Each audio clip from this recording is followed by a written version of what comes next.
Hi all, ಎಲ್ರಿಗೂ ನಮಸ್ಕಾರ. Welcome back to my channel Vino's glimpse. ನಾನು ನಿಮ್ಮೆಲ್ಲರ ಪ್ರೀತಿಯ ವನತ. ಇವತ್ತಿನ ಹೊಸ ವೀಡಿಯೋಗೆ ನಿಮ್ಮೆಲ್ಲರಿಗೂ ವೆಲ್ಕಮ್ ಮಾಡ್ತಾ ಇದ್ದೀನಿ. ಸೊ ಒಂದು ರೀತಿ ನನಗೂ ಶಾಕಿಂಗ್ ಆ್ಯಂಡ್ ಒಂದು ರೀತಿ ಭಯ ಪಡುವಂಥದ್ದು ಅಂತ ಹೇಳ್ಬೋದು. ಅದ್ರ ಬಗ್ಗೆ ಇವತ್ತು ನನಗೆ ತುಂಬ ಭಯ ಆಗಿರೋ ವಿಷಯ ಬಗ್ಗೆ ಇವತ್ತು ನಾನು ನಿಮ್ಮ ಜೊತೆ ಮಾತಾಡ್ತೀನಿ. ಬಿಕಾಸ್ ನನಗೆ ಫಸ್ಟ್ ಪ್ರೆಗ್ನೆನ್ಸಿನಲ್ಲಿ ಈ ಥರದ ಭಯ ಯಾವುದೂ ಇರಲಿಲ್ಲ. ಬಟ್ ಈ ಸತಿ ನನಗೆ ಸಿಕ್ಕಾಬಟ್ಟೆ ಭಯ ಆಯಿತು. ನನಗೆ ಯಾಕೆ ಭಯ ಆಯಿತು ಅನ್ನೋದ್ರ ಬಗ್ಗೆ ನಾನು ನಿಮಗೆ ಇವತ್ತು ಹೇಳ್ತೀನಿ.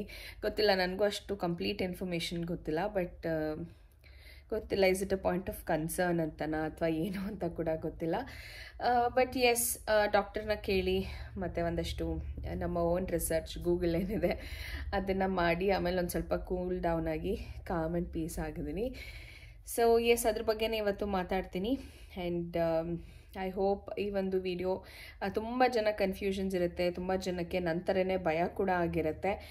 ಅಂಥವ್ರು ಡೆಫಿನೆಟ್ಲಿ ನನಗೆ ಕಮೆಂಟ್ ಮಾಡಿ ಹೇಳಿ ನಿಮಗೆ ಹೇಗಿತ್ತು ಆ ಎಕ್ಸ್ಪೀರಿಯನ್ಸ್ ಅಂತ ಹೇಳಿ. ಸೊ ಎಸ್, ಇನ್ನೂ ಯಾರಾದರೂ ನನ್ನ ಚಾನಲ್ಗೆ ಸಬ್ಸ್ಕ್ರೈಬ್ ಆಗ್ದಲೇ ನೋಡ್ತಾ ಇದ್ದೀರಾ ಅಂದರೆ ಬೇಗ ಹೋಗಿ ನನ್ನ ಚಾನಲ್ಗೆ ಸಬ್ಸ್ಕ್ರೈಬ್ ಆಗಿ ಸಪೋರ್ಟ್ ಮಾಡಿ ಅಂತ ಹೇಳ್ತಾ ಇವತ್ತಿನ ವಿಡಿಯೋನ ಶುರು ಮಾಡೋಣ. So to start off with, ನನಗೆ ಸಿಕ್ಕಾಬಟ್ಟೆ ಭಯ ಆಗಿದ್ದು ಐ ಥಿಂಕ್ ಆಲ್ಮೋಸ್ಟ್ 3-4 ಡೇಸ್ ಆಯಿತು ಅನಿಸುತ್ತೆ. ಯಾಕೆ ಭಯ ಆಯಿತು ಅಂತ ಹೇಳಿದ್ರೆ, ಆಫೀಸಿಂದ ಮುಗಿಸ್ಕೊಂಡು ಸಂಜೆ ಮನೆಗೆ ಬರ್ತೀನಿ. ಮನೆಗೆ ಬಂದಿದ ತಕ್ಷಣ ಒಂದು ರೀತಿ ಅನ್ಕಂಟ್ರೋಲಬಲ್ ವಾಟರ್ ಔಟ್ ಆಯಿತು ಅಂತ ಹೇಳ್ಬೋದು. Usually it is not urine ಅನ್ನುವಂಥದ್ದು ನಮ್ಮ ಕಂಟ್ರೋಲಲ್ಲಿ ಇರುತ್ತೆ. ಬಟ್ ಕೆಲವು ಸತಿ ಅನ್ಕಂಟ್ರೋಲಬಲ್ ವಾಟರ್ ಹೊರಗಡೆ ಬಂದಾಗ ಸಿಕ್ಕಾಬಟ್ಟೆ ಭಯ ಆಯಿತು ನನಗಂತೂ. ಒಂಥರ ಬ್ಲ್ಯಾಂಕ್ ಕೂಡ ಆಗೋದೆ. ನಾನು ಏನು ಮಾಡಬೇಕು, ವಾಟ್ ಈಸ್ ಹ್ಯಾಪ್ನಿಂಗ್ ಅನ್ನೋವಂಥದ್ದು ಗೊತ್ತಾಗಲಿಲ್ಲ ನನಗೆ. But it was not too huge quantity, like water break ಅಂತ ಹೇಳ್ತಾರಲ್ಲ ಆ ಥರ ಇರಲಿಲ್ಲ. But very little quantity which is uncontrollable ಅಂತ ನನಗೆ ಅನ್ನಿಸ್ತು.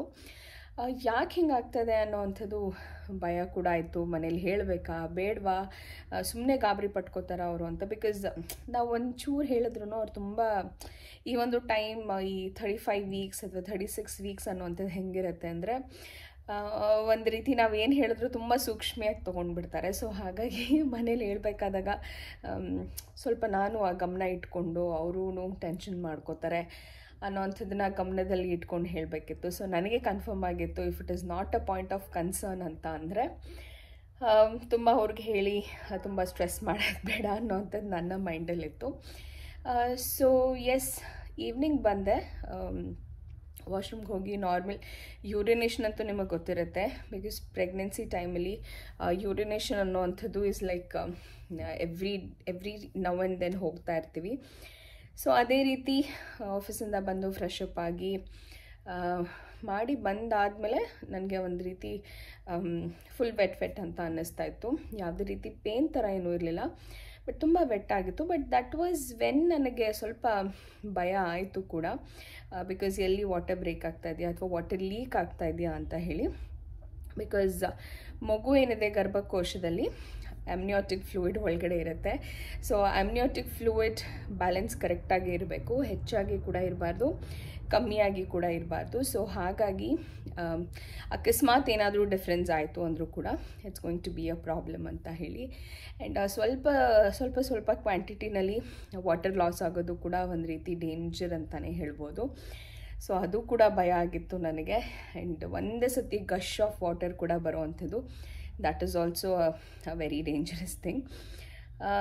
ಸೊ ಬಿಕಾಸ್ ನಾನು ನನ್ನ ಫಸ್ಟ್ ಪ್ರೆಗ್ನೆನ್ಸಿಲಿ ಈ ಥರದ್ದು ಯಾವುದು ಈ ರೀತಿ ವಾಟರ್ ಬರುವಂಥದ್ದು ಆ ಥರದ್ದು ಏನೂ ಆಗಿರಲಿಲ್ಲ. ಸೊ ಅದೇ ಥರ ಇರುತ್ತೆ ಅಂತ ಅಂದ್ಕೊಂಡೆ. ಬಟ್ ಮೊನ್ನೆ ಅಂತೂ ನನಗೆ ಒಂಥರ ಮೈಯೆಲ್ಲ ಬಿಸಿ ಆಗೋದು, ಏನಾಗ್ತದೆ ಅಂತ. Because I was still 35 weeks.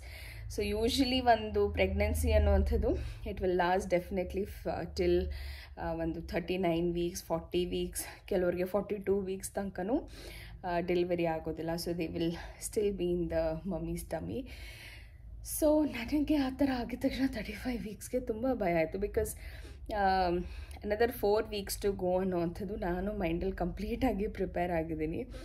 So ಆ ಥರ ಎಲ್ಲಪ್ಪ ಇದು ಜಾನ್ ಏನೋ ಸ್ಟಾರ್ಟ್ ಆಗ್ತದೆ ಇಷ್ಟು ಬೇಗ ಏನಾದ್ರೂ ಅನ್ನೋ ಥರ ಭಯ ನನಗೆ ಖಂಡಿತವಾಗ್ಲೂ ಆಗಿತ್ತು. ಒಂದು ರೀತಿ ಸ್ಟ್ರೆಸ್ ಕೂಡ ಆಗಿತ್ತು. ಬಟ್ ದೆನ್ ಆಮೇಲೆ ಮನೆಯವ್ರಿಗೆ ಹೇಳಿದೆ, ತಡಿಲಿಲ್ಲ ನನಗೆ, ಇಲ್ಲ ಈ ಥರ ಆಗ್ತಾಯಿದೆ ಸ್ವಲ್ಪ. ಒಂದೇ ಸತಿ ಆಗಿದ್ದು, ಬಟ್ ಅದಾದಮೇಲೆ ಪೇನ್ ಏನೂ ಇಲ್ಲ. ಒಂದು ಸ್ವಲ್ಪ ಹೆವಿ ಅನ್ನಿಸ್ತಾಯಿತ್ತು, ಹೊಟ್ಟೆ ಎಲ್ಲ ಒಂಥರ ಭಾರ ಅಂತ ಅನ್ನಿಸ್ತಾಯಿತ್ತು. ಬಟ್ ಆಫ್ಟರ್ ದ್ಯಾಟ್ ಬೇರೆ ಏನೂ ಅನಿಸಿಲ್ಲ. ಸೊ ಹಾಗಾಗಿ ಸರಿ ಆಯಿತು ಅಂದ್ಬಿಟ್ಟು I just convinced my self. Because ಅದಾದಮೇಲೆ ತುಂಬ ಹುಷಾರಾಗೋದೆ. ನಾನು ಯೂಶ್ವಲಿ ದಡಬಡ ಅಂತ ಓಡಾಡ್ತಿದ್ದಳು. ಒಂದು ಸ್ವಲ್ಪ ಸ್ಲೋ ಡೌನ್ ಮಾಡಿಕೊಂಡು ನಿಧಾನಕ್ಕೆ ಓಡಾಡೋ ಅಂಥದ್ದನ್ನು ಮಾಡ್ತಾಯಿದ್ದೆ. ಬಿಕಾಸ್ ಯೂಶ್ವಲಿ ಹೇಳ್ತಾರೆ ದ ಲಾಸ್ಟ್ 4 ವೀಕ್ಸ್ ಏನಿದೆ ಆವಾಗ ಬೇಬಿದು ಸ್ಕಿನ್ ಬರೋವಂಥದ್ದಾಗಲಿ ಅಥವಾ ಕಂಪ್ಲೀಟ್ ಸ್ಮೂತ್ ಫಿನಿಶಿಂಗ್ ಮುಗೋದು ಏನಿದೆ ಅದು ಕಂಪ್ಲೀಟ್ ಡೆವಲಪ್ಮೆಂಟು ರ್ಯಾಪಿಡಾಗಿ ಲಾಸ್ಟ್ ಮಂತಲ್ಲಿ ಆಗುತ್ತೆ. So usually 9th month is like the final finishing of the product ಆಗ್ತಾ ಇರುತ್ತೆ. ಸೊ ಈ ಒಂದು ಟೈಮಲ್ಲಿ ನಾನು ತುಂಬ ಹೆವಿಯಾಗಿ ಓಡಾಡಿದ್ದನ್ನು ಅದ್ರ ಕಾರಣಕ್ಕೆ ಹಿಂಗಾಯ್ತಾ ಅಥವಾ ಏನೋ ಅಂತ ಗೊತ್ತಾಗಲಿಲ್ಲ ನನಗೆ. But after that I was very much normal.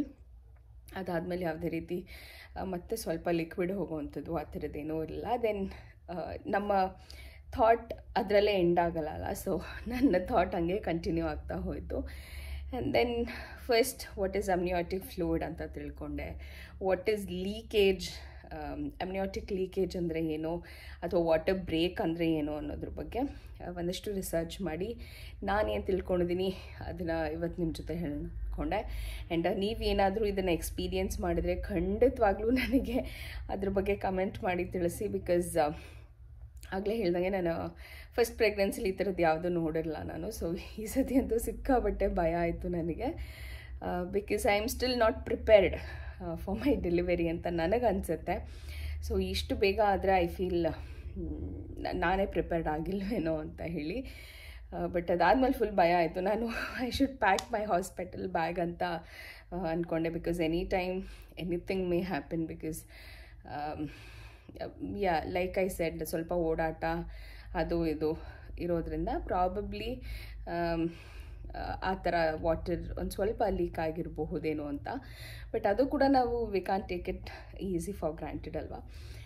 So ಆವಾಗ ನಾನು ಹೋಗಿ ಚೆಕ್ ಮಾಡಿದಾಗ usually during the last trimester and last ಮಂತಲ್ಲಿ ಏನು ಹೇಳ್ತಾರೆ, ಲಾಸ್ಟ್ ಟ್ರೈಮೆಸ್ಟರ್ ಲಾಸ್ಟ್ ಮಂತಲ್ಲಿ usually little of amniotic fluid leak ಆಗಬಹುದು with a very very small quantity.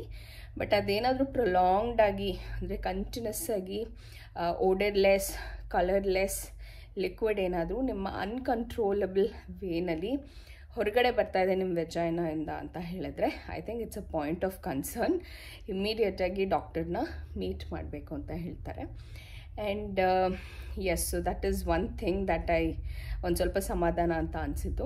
And ಅದು ಬಿಟ್ಟರೆ ವಾಟರ್ ಬ್ರೇಕ್ ಅನ್ನುವಂಥದ್ದು ತುಂಬ ಜನನ ಕೇಳಿದ್ದೀನಿ. ಬಿಕಾಸ್ ನನ್ನ ಕೊಲೀಗ್ಸು ಕೂಡ ಕೆಲವರಷ್ಟು ಜನ ಡೆಲಿವರಿಗೆ ಹೋದವರು ವಾಟರ್ ಬ್ರೇಕ್ ಆಗಿ ಅದಾದಮೇಲೂ ಕೂಡ ನಾರ್ಮಲ್ ಡೆಲಿವರಿ ಆಗಿರೋವಂಥದ್ದೇ. So there is nothing to worry ಕೂಡ. ಬಿಕಾಸ್ ನನಗೆ ಸಿಗೋವಂಥವ್ರು ಅಥವಾ ನನ್ನ ಕೊಲೀಗ್ಸ್ ಕೂಡ ತುಂಬ ಕಾನ್ಫಿಡೆನ್ಸ್ ಕೊಡೋವಂಥವ್ರು ಇದ್ದಾರೆ, ತುಂಬ ಕರೇಜಿಯಸ್ ವುಮೆನ್ಸ್ ಇದ್ದಾರೆ ಅರೌಂಡ್ ಮೀ. ಸೊ ಹಾಗಾಗಿ ಯಾವುದೇ ಒಂದು ವಿಷಯ ತೊಗೊಂಡ್ರೂ ನಾವು ಪ್ಯಾನಿಕ್ ಆಗಬಾರ್ದು ಅಂತ ಅನಿಸಿದೆ. ಬಟ್ ನಾನು ಒಂಥರ ತುಂಬ ಓವರಾಗಿ ಪ್ಯಾನಿಕ್ ಮಾಡ್ಕೊಂಡಿದ್ದೆ ಅಂತಲೇ ಹೇಳ್ಬೋದು. ಬಿಕಾಸ್ ಏನಾಗುತ್ತಪ್ಪ ಮತ್ತೇನಾದರೂ ವಾಟರ್ ಹತ್ರ ಲೀಕ್ ಆದರೆ ಏನು ಮಾಡೋದು, ಮಧ್ಯರಾತ್ರಿ ಹತ್ರ ಲೀಕ್ ಆದರೆ ಏನು ಮಾಡೋದು. ಬಿಕಾಸ್ ನಾನು ತುಂಬ ದೂರನೇ ಟ್ರಾವೆಲ್ ಮಾಡಬೇಕು ನಾನು ಗೈನಿಕ್ನ ಮೀಟ್ ಮಾಡಬೇಕು ಅಂದರೆ. So almost 45 minutes to 1 hour ಆಗೋಗುತ್ತೆ ನಾನು ನನ್ನ ಹಾಸ್ಪಿಟಲ್ಗೆ ರೀಚ್ ಆಗಬೇಕು ಅಂದರೆ. So it is not near by also. And ಈ ಒಂದು ಟೈಮಲ್ಲಿ ಹೆಂಗೆ ಏನು ಕಾಂಪ್ಲಿಕೇಶನ್ಸ್ ಟರ್ನ್ ಆಗುತ್ತೆ ಹೇಳೋಕ್ಕಾಗಲ್ಲ ಅನ್ನೋವಂಥ ಭಯ ಎಲ್ಲೋ ಒಂದು ಕಡೆ ನನ್ನ ಮನಸ್ಸಲ್ಲಿ ಓಡ್ತಿತ್ತು. But thank God, with God's grace ಅದು ಮತ್ತೆ ಕಂಟಿನ್ಯೂಸ್ ಆಗಿ ಆ ಥರ ಲೀಕ್ ಆಗೋವಂಥದ್ದಾಗಲಿ ಅಥವಾ ಕಂಟಿನ್ಯೂಸ್ ಸ್ಮಾಲ್ ಅಮೌಂಟ್ಸಲ್ಲಿ ಲೀಕ್ ಆಗೋವಂಥದ್ದಾಗಲಿ ಆ ಥರದ್ದು ಏನೂ ಆಗಲಿಲ್ಲ ನನಗೆ. ಸೊ ಹಾಗಾಗಿ I felt confidence. Okay, mostly ನಾನು ತುಂಬ ಓಡಾಡಿದ್ದೆ ಮತ್ತು ಅವತ್ತಿನ ದಿವಸ ಬಸ್ಸಲ್ಲಿ ಕೂಡ ಟ್ರಾವೆಲ್ ಮಾಡಿದ್ದೆ ನಾನು. ಸೊ ಹಾಗಾಗಿ ಅಂದ್ಕೊಂಡೆ ಏನಾದರೂ ಎಮರ್ಜೆನ್ಸಿ ಆಗ್ಬೋದೇನೋ ಅಂತ. ಬಟ್ ಥ್ಯಾಂಕ್ ಗಾಡ್ ಆ ಥರದ್ದೇನೂ ಆಗಿಲ್ಲ. ಸೊ ಅದೇ ಅಂದ್ಕೊಳ್ತಾ ಇರ್ತೀನಿ, ಕಪಲ್ ಆಫ್ ಮೋರ್ ವೀಕ್ಸ್ ಇನ್ನೊಂದು ಸ್ವಲ್ಪ ಮಗು ಚೆನ್ನಾಗಿ ಡೆವಲಪ್ ಆಗಿ, ಬಿಕಾಸ್ ಹೊಟ್ಟೆ ಒಳಗಿದ್ದಾಗ ನಮಗೆ ಗೊತ್ತಿಲ್ಲದಲೇ ಮಗುಗೆ ಸಾಕಷ್ಟು ಪೌಷ್ಟಿಕಾಂಶಗಳು ಹೋಗ್ತಾ ಇರುತ್ತೆ. ಮತ್ತು ಒಂದು ಕಂಪ್ಲೀಟಾಗಿ ಮಗು ಡೆವಲಪ್ ಆಗಿ ಒಳಗಡೆಯಿಂದನೇ ಡೆವಲಪ್ ಆಗಿ ಆ ಪ್ರೆಗ್ನೆನ್ಸಿ ಅನ್ನೋದೇನಿದೆ ಕಂಪ್ಲೀಟಾಗಿ ಆ ಮಗು ಡೆವಲಪ್ ಆಗಿ ಬರೋದು ಹೊರಗಡೆ ಬಂದಾದಮೇಲೆ it is a different. So the natural process ಕಂಪ್ಲೀಟಾಗಿ ಆದಮೇಲೆ ನನಗೆ ಹೊರಗೆ ಬರಬೇಕು ಅನ್ನೋವಂಥ ಒಂದು ಆಸೆ. ಇನ್ನು ಕೆಲವರು ಹೇಳ್ತಾರೆ ಸೆಕೆಂಡ್ ಪ್ರೆಗ್ನೆನ್ಸಿ ಸ್ವಲ್ಪ ಬೇಗನೆ ಆಗೋಗುತ್ತೆ, ಬೇಗ ಡೆಲಿವರಿ ಆಗುತ್ತೆ ಫಸ್ಟ್ ಒನ್ಗಿಂತ ಅಂತ ಹೇಳಿ. ಸೊ ಅದು ಕೂಡ ಮೈಂಡಲ್ಲಿ ಓಡ್ತಾ ಇತ್ತು ನನಗೆ, ವೇರೆನ್ ತುಂಬ ಬೇಗ ಆಗುತ್ತೇನೋ ಅಂತ ಹೇಳಿ. But yes, the baby is still getting prepared for getting into this world. So yes, amniotic fluid ಬಗ್ಗೆ ಹೇಳಬೇಕು ಅಂತಂದರೆ there is a certain quantity. ಮಗು ಬೆಳವಣಿಗೆ ಆಗಲಿಕ್ಕೆ ಕಂಪ್ಲೀಟಾಗಿ ಬೆಳೀಲಿಕ್ಕೆ amniotic fluid ತುಂಬ ಇಂಪಾರ್ಟೆಂಟ್ ಆಗುತ್ತೆ. ಸೊ ಸಾಕಷ್ಟು ಇಂಟೇಕ್ ಆಫ್ ಫ್ಲೂಯಿಡ್ಸ್, ಸಾಕಷ್ಟು ಇಂಟೇಕ್ ಆಫ್ amniotic fluidನ ಜನ್ರೇಟ್ ಮಾಡುವಂಥ ಒಂದಷ್ಟು ಪೌಷ್ಟಿಕಾಂಶಗಳನ್ನ ನಾವು ತೊಗೊಳ್ಬೇಕಾಗತ್ತೆ. ಸೊ ದಟ್ ಮಗುಗೆ ಕಂಪ್ಲೀಟಾಗಿ amniotic fluid ಇದ್ದರೆ ಮಾತ್ರ ಮಗು ಕಂಪ್ಲೀಟಾಗಿ ಡೆವಲಪ್ ಆಗೋದಕ್ಕೆ ಈಸಿ ಆಗುತ್ತೆ. ಸೊ ಎಸ್, ತುಂಬ ಹೆಚ್ಚಿಗೆ amniotic fluid ಇರೋದು ಕೂಡ ಒಂದು ರೀತಿ ಪಾಯಿಂಟ್ ಆಫ್ ಕನ್ಸರ್ನ್. ತುಂಬ ಕಮ್ಮಿ ಇರುವಂಥದ್ದು ಅಂದರೆ ನಾವೇನು ತಿಂದಲೇ ಅಥವಾ ಎನಿಮಿಕ್ ಆದರೂ ಕೂಡ amniotic fluid ಕಮ್ಮಿ ಆಗುತ್ತೆ. ಸೊ ಹೆಚ್ಚಿಗೆ ನೀರಿನ ಅಂಶ ಹಾಗೂ ನೀರಿನ ಸೇವನೆ ಮಾಡೋದ್ರಿಂದ ನಮ್ಮ ಬಾಡಿನಲ್ಲಿ amniotic fluidನ ಆರಾಮಾಗಿ ನಾವು ಮ್ಯಾನೇಜ್ ಮಾಡ್ಬೋದು.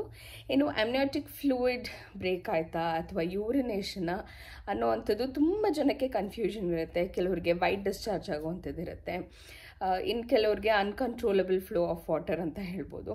ಸೊ ಅದನ್ನು ಹೇಗೆ ಡಿಫ್ರೆನ್ಷಿಯೇಟ್ ಮಾಡೋದು ಅನ್ನೋದೇ ಒಂದು ರೀತಿ ದೊಡ್ಡ ಕ್ವೆಶನ್ ಆಗಿರುತ್ತೆ. ನನಗೂ ಕೂಡ ಅದೇ ಕನ್ಫ್ಯೂಷನ್ ಇತ್ತು, ವೆದರ್ ಇಟ್ಸ್ ಯೂರಿನ್ ಅಥವಾ amniotic fluid ಲೀಕ್ ಆಗ್ತಾ ಇದೆಯಾ ಅಂತ ಹೇಳಿ. ಬಟ್ ದೆನ್ ಹೇಗೆ ನಾನು ಕನ್ಫರ್ಮ್ ಮಾಡಿಕೊಂಡೆ ಅಂತ ಹೇಳಿದ್ರೆ ಸೊ ಯೂಶ್ವಲಿ ಆಲ್ಮೋಸ್ಟ್ ನಮಗೆ ಗೊತ್ತಿಲ್ಲದಲೇ ಎಷ್ಟೋ ಸತಿ ನಮ್ಮ ಇನ್ನರ್ಸ್ ವೆಟ್ ಆಗಿರುತ್ತೆ. So that is something called as uncontrollable. ನಿಮಗೆ ಗೊತ್ತಿಲ್ಲದಲೇ ವಾಟರ್ ಲೀಕ್ ಆಗೋವಂಥದ್ದು is something with your amniotic fluid. So ನಾನು ಆಗಲೇ ಹೇಳ್ದಂಗೆ ಅದ್ರ ಜೊತೆ ಯಾವುದೇ ರೀತಿ ಈ ಬ್ಲಡ್ ಸ್ಟೇನ್ಸ್ ಇರ್ಬೋದು ಆ ಥರದ್ದೇನೂ ಮಿಕ್ಸ್ ಆಗಿಲ್ಲ ಅಂದರೆ ಇಟ್ ಈಸ್ ಕ್ವೈಟ್ ಸೇಫ್. ಕೆಲವರು ತುಂಬ ವೈಟ್ ಡಿಸ್ಚಾರ್ಜ್ ಆಗ್ತಾ ಇರುತ್ತೆ, ಆ್ಯಂಡ್ ಆ ರೀತಿ ತುಂಬ ಹೆಚ್ಚಿಗೆ ವೈಟ್ ಡಿಸ್ಚಾರ್ಜ್ ಆಗೋದು ಕೂಡ is not safe. But little quantity of white discharge is also healthy ಅಂತ ಹೇಳ್ತಾರೆ. ಆ್ಯಂಡ್ ತುಂಬ ಅನ್ಕಂಟ್ರೋಲಬಲ್ ಗಶ್ ಆಫ್ ವಾಟರ್, ಈಗ ಟ್ಯಾಪಲ್ಲಿ ವಾಟರ್ ಓಪನ್ ಮಾಡಿದಾಗ ಹೇಗೆ ಬರುತ್ತೆ ಆ ರೀತಿ ಕಂಟಿನ್ಯೂಸ್ ಆಗಿ ವಾಟರ್ ಬರ್ತದೆ ಅಂದರೆ definitely you have to rush to the hospital. So ಹಾಗಾಗಿ ಆ ರೀತಿ ಯಾವುದು ಕಂಟಿನ್ಯೂಸ್ ಆಗಿ ನಿಮಗೆ ನೀರು ಹೋಗ್ತಾ ಇದೆ ಅನ್ನೋಂಥದ್ದಿಲ್ಲ ಅಂತಂದರೆ you are on a safe side ಅಂತ ಹೇಳ್ಬೋದು. So this is what I understood, ನಾನು ಕೇಳಿ ತಿಳ್ಕೊಂಡಿದ್ದಂಥದ್ದು. And even doctor said there is nothing to worry. ಅದೇನಾದರೂ ಮತ್ತೆ ಕಂಟಿನ್ಯೂಸ್ ಆಗಿ ಹಾಗೆ ವಾಟರ್ ಲಾಸ್ ಆಗ್ತದೆ ಅಂದರೆ ಡಿಲೇ ಮಾಡಬೇಡಿ, ಇಮಿಡಿಯೇಟಾಗಿ ಬನ್ನಿ ಅಂತ ಹೇಳಿದ್ರು. But thank god nothing like that continued. So hopefully another 4 or 5 weeks ಹೀಗೆ ಕಂಫರ್ಟಬಲಾಗಿ ಹೋಗುತ್ತೆ ಅನ್ನೋವಂಥದ್ದು ನನ್ನ ಆಸೆ ಕೂಡ ಇದೆ. ಗೊತ್ತಿಲ್ಲ, ಬಿಕಾಸ್ ಡೆಲಿವರಿ ಅನ್ನೋವಂಥದ್ದು ಅವ್ರು ಹೇಳಿದ ಡೇಟ್ಗೆ ಆಗುತ್ತೆ ಅಂತ ಹೇಳೋಕ್ಕಾಗಲ್ಲ. ಸೊ ಆಲ್ಮೋಸ್ಟ್ ಒಂದು ವಾರ ಮುಂಚೆನೂ ಆಗ್ಬೋದು, ಅದಾದಮೇಲೂ ಆಗ್ಬೋದು. So for anything we should be prepared. So ಅದನ್ನೇ ಮೈಂಡಲ್ಲಿದೆ ನನಗೆ, ಯಾವುದು ಇದೇ ಡೇಟಿಗೆ ಹೋಗಬೇಕು, ಅದೇ ಡೇಟ್ಗೆ ಹೋಗಬೇಕು, ಅದೇ ವಾರ ಹೋಗಬೇಕು, ಇದೇ ವಾರ ಹೋಗಬೇಕು ಅನ್ನೋದು ಏನಿಲ್ಲ. ದೇವ್ರಿಚ್ಛೆ ಏನಿದೆ, ಯಾವತ್ತು ನನಗೆ ಪೇನ್ ಬರುತ್ತೋ, ಬಿಕಾಸ್ ಲಾಸ್ಟ್ ಟೈಮು ಅದೇ ರೀತಿ ಆಗಿತ್ತು ನನಗೆ. ಪೈರವ್ ಟೈಮಲ್ಲಿ ಕೂಡ ಪೇನ್ ಕಾಣಿಸ್ಕೊಂಡಿತ್ತು. ಆಮೇಲೆ ಹೋಗಾದ್ಮೇಲೆ ಕಂಪ್ಲೀಟ್ ನೈಟ್ ಪೇನ್ ತಿಂದು ನೆಕ್ಸ್ಟ್ ಡೇ ಡೆಲಿವರಿ ಆಗಿದ್ದು.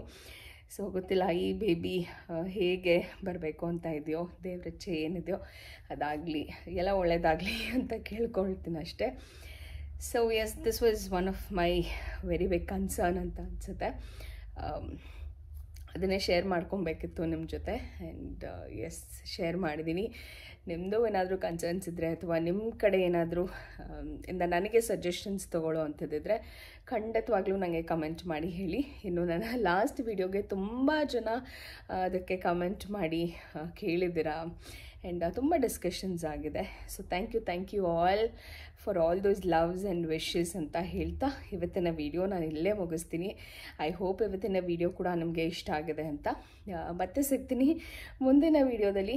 ಪ್ರಾಬಬ್ಲಿ ನಾನು ನನ್ನ ಹಾಸ್ಪಿಟಲ್ ಬ್ಯಾಗ್ ಪ್ಯಾಕಿಂಗ್ ವಿಡಿಯೋ ಮಾಡ್ತೀನಿ, ಬಿಕಾಸ್ ನಾನು ಇನ್ನೂ ಏನು ನನಗೆ ಅಂತ ಶಾಪಿಂಗ್ ಮಾಡ್ಕೊಂಡಿಲ್ಲ. ಬಟ್ ಇದೆಲ್ಲ ಆದಮೇಲೆ ಐ ಆಮ್ ಗೆಟಿಂಗ್ ವೆರಿ ಒಂದು ರೀತಿ ಪ್ರಿಪೇರ್ಡ್ ಆಗಿರಬೇಕು at any point of time ಅಂತ ಅನ್ನಿಸ್ತಾ ಇದೆ.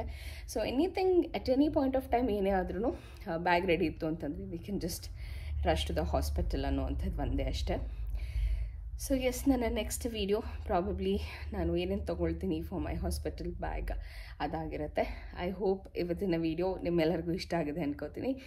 ಇಷ್ಟ ಆಗಿದೆ ಡೆಫಿನೆಟ್ಲಿ ಲೈಕ್ ಮಾಡಿ, ಶೇರ್ ಮಾಡಿ, ಹಾಗೂ ನನ್ನ ಚಾನಲ್ಗೆ ಸಬ್ಸ್ಕ್ರೈಬ್ ಆಗಿ ಸಪೋರ್ಟ್ ಮಾಡಿ ಅಂತ ಹೇಳ್ತಾ ಮತ್ತೆ ಸಿಗ್ತೇನೆ ಮುಂದಿನ ವಿಡಿಯೋದಲ್ಲಿ. ಅಲ್ಲಿವರೆಗೂ ನಮಸ್ಕಾರ.